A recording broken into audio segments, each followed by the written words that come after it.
जब भी कभी हम न्यूज़पेपर खोलते हैं या टीवी शुरू करते हैं तो एक एडवर्टाइज हम बार बार देखते हैं, पेट सफ़ा आयुर्वेदिक चूर्ण।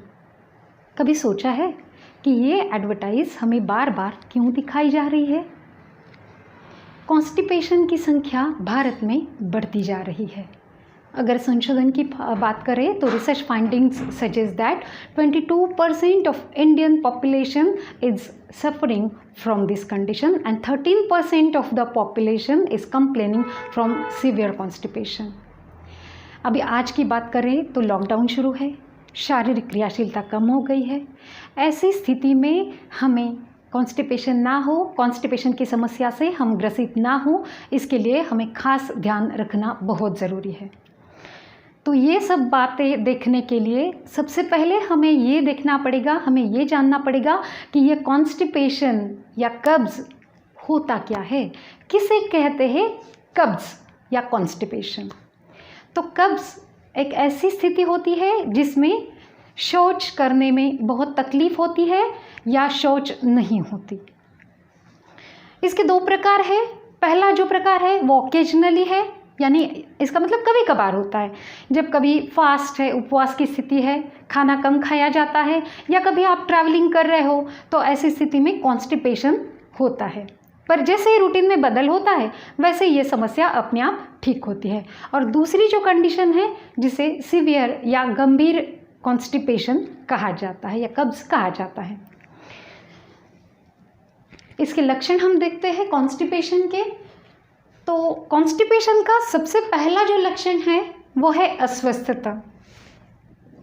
अब इस स्थिति में शारीरिक अस्वस्थता, बेचैनी बहुत ज़्यादा बढ़ती है, पेट साफ नहीं होता, इसलिए बिल्कुल उत्साह नहीं होता, आनंद नहीं होता, सर दर्द बहुत ज़्यादा होता है, भूख नहीं लगती है, कुछ भी खाने की इच्छा नहीं होती है, आलस रहता है, कुछ भी काम करने का मन नहीं होता, सांस में दुर्गंधी होती है और कोटेड टंग, इसका मतलब ये होता है कि जीभ पे एक ऐसा लेयर जमा होता है।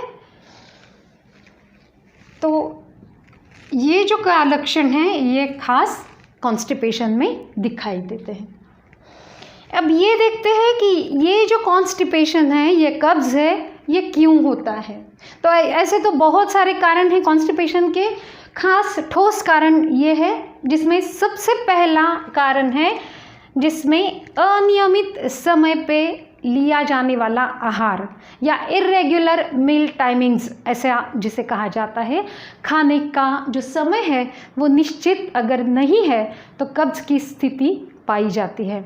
इसके लिए आपको क्या करना पड़ेगा, तो आहार की या खान पान का जो समय है वो निश्चित होना ज़रूरी है, फिर वो सुबह का खाना हो या रात का खाना हो। तो अगर आप 11:30 बजे खाना आज का खाना अगर आप 11:30 बजे खा रहे हो तो ठीक है, 10-15 मिनट अगर आपने दूसरे दिन लेट हुआ तो चलता है। पर आज अगर आपका खाना 11 बजे है और दूसरे दिन अगर आप 3 बजे तक कुछ भी नहीं खाते हो तो इसका मतलब है ये इरेगुलर मील टाइमिंग्स है। तो ये अगर आप ना होने दें तो कब्ज़ की समस्या नहीं होगी। दूसरा जो महत्वपूर्ण कारण है वो है व्यायाम या एक्सरसाइज नहीं है, जिसमें रेगुलर नियमित एक दिन एक्सरसाइज नहीं चलेगी। तो रेगुलर एक्सरसाइज करना आपको बहुत ज़रूरी है।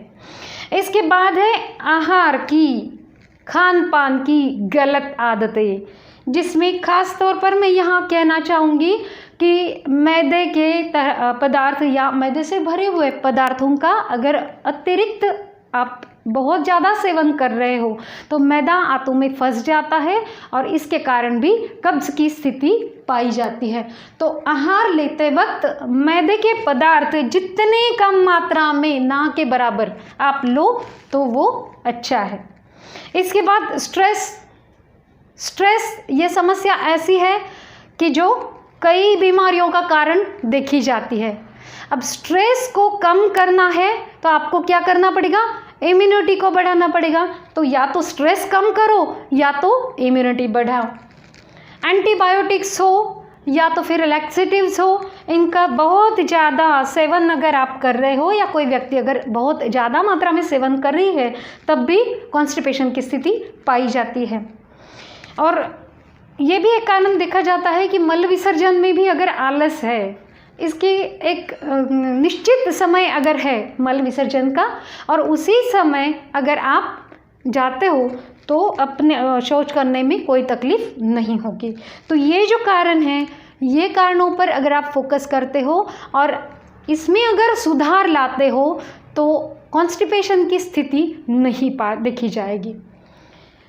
उपचार करते वक्त अगर ये सब कारण देखने के बाद नहीं होगा, पर ऐसे वक्त भी अगर इसके बावजूद भी अगर कॉन्स्टिपेशन होता है तो क्या करना पड़ेगा?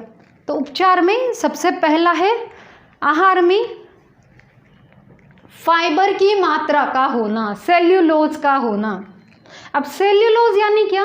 सेल्यूलोज यानी रेशा वाले पदार्थ, तंतुमय पदार्थ, फिर वो चाहे सब्जियों में हो चाहे फलों में हो। अब ये ढूंढना कैसे समझ में आए कि इसमें सेल्यूलोज है कि नहीं? जब भी आप फल खाते हो तो छिलके सहित फल खाना बहुत ज़रूरी है।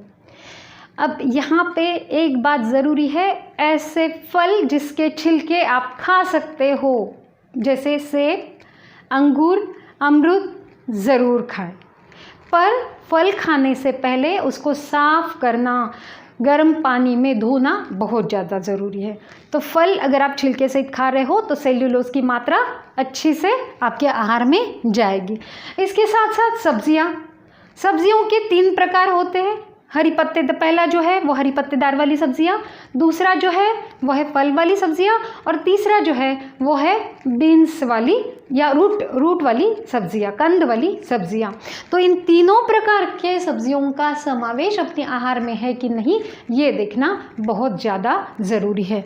ख़ास तौर पर जैसे कि आप चौलाई की हो या मुंगने की सब्ज़ी हो, मुंगने की सब्ज़ी जब आप चुनते हो तो आप क्या करते हो, उसकी रेशा ऐसे निकालते हो।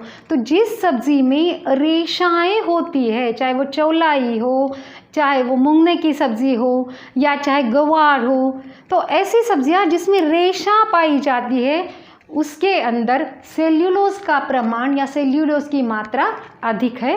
ये आसानी से हम समझ सकते हैं।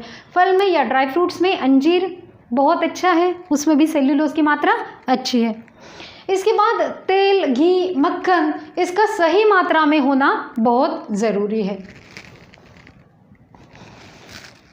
उसके बाद द्रव पदार्थ, वाटर, पानी का सही मात्रा में सेवन करना बहुत ज़्यादा ज़रूरी है। अब पानी का सेवन, जैसे ही सुबह आप उठते हो अर्ली इन द मॉर्निंग, तो आपको क्या करना है, गुनगुना पानी 1 गिलास अगर आप लेते हो रोज़ तो बहुत आवश्यक है। जैसे मैं फलों की बात अभी कर रही थी, तो विटामिन सी युक्त फल जैसे संतरा वर्गीय सभी फल, amla is the richest source of vitamin C. Vitamin C का सबसे अच्छा प्राप्ति स्रोत है आंवला। तो आंवले का जूस अगर आप 20 या 20 या 25 ml अगर आप रोज़ लेते हो, पानी में डाइल्यूट करके भी आप लेते हो तो भी अच्छा है, गुनगुने में पानी में। और द्रव पदार्थों का आहार में समावेश अधिक होना, जैसे सूप से, जूसेस है, सूप से अगर आप लेते हो तो भी अच्छा है, या छाछ है, लस्सी है, इन पदार्थों का आहार में अगर समावेश अच्छा है तो बहुत अच्छा है। इसके बाद तले हुए पदार्थ नहीं खाने हैं क्योंकि वो पाचन में बहुत मुश्किल है और कॉन्स्टिपेशन या जो समस्या है वो पाचन से संबंधित समस्या है। और अगर पचन संस्था में हमें सुधार लाना है, अपनी पचन संस्था हमें बहुत अच्छी करनी है, तो हमें क्या करना है, ऐसी स्थिति में तले हुए पदार्थों को हमें बिल्कुल भी नहीं खाना है या एकदम ही कम खाना है। और जैसे अभी बताया मैंने, मैदा हो, रिफाइंड पदार्थ है, प्रोसेसिंग फूड है, तो इसको भी हमें नहीं खाना है। इसके साथ साथ फ्रिज का जो खाना है, जो हम फ्रिज में अगर रखने की आदत जिस घर में है कि एक दिन 2 दिन अगर आटा रखा हुआ है या ऐसे पदार्थ फ्रिज में रखे, बहुत ठंडे पदार्थ अगर खाए जा रहे हैं, तो ऐसे पदार्थ भी पाचन के लिए बहुत कठिन होते हैं।